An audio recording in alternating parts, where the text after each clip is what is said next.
De primera división masculina, Gigantec CLE.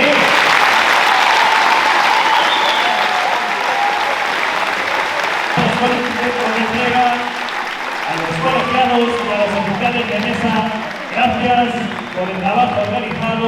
Por el tercera vez, flamante campeón de la primera división masculina, Luis, Pablo, Diego, Carlos, Thiago, Antón, Lucas, Carlos, Diego, Jorge, Andrés, Josué, Jacob, Álvaro, Antón, José, Pepe, Roy, comandados por Manuel Molina.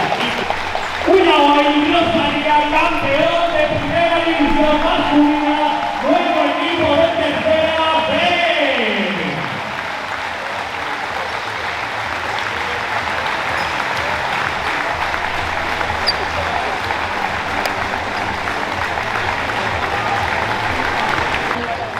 Enhorabuena por la temporada y a disfrutar en este nuevo camino de un equipo muy joven y que seguramente tenga mucho que decir en esta nueva categoría.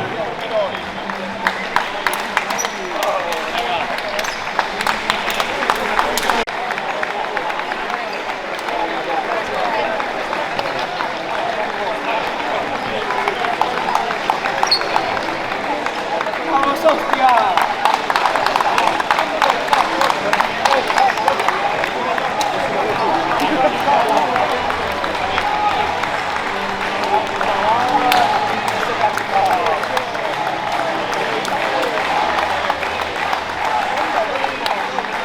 Ahí para la foto, no se puede. El sorteo de campeón, Julio Hernández, presidente de la FEMA.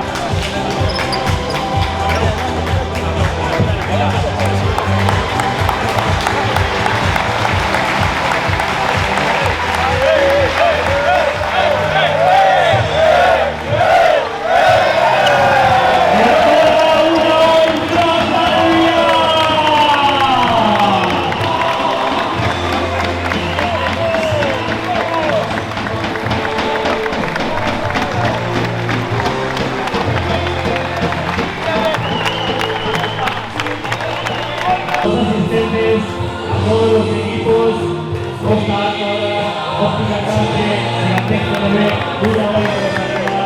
Gracias a todos los aficionados, sponsors, patrocinadores, instituciones. Ha sido un fin de semana inolvidable. Muchísimas gracias y hasta la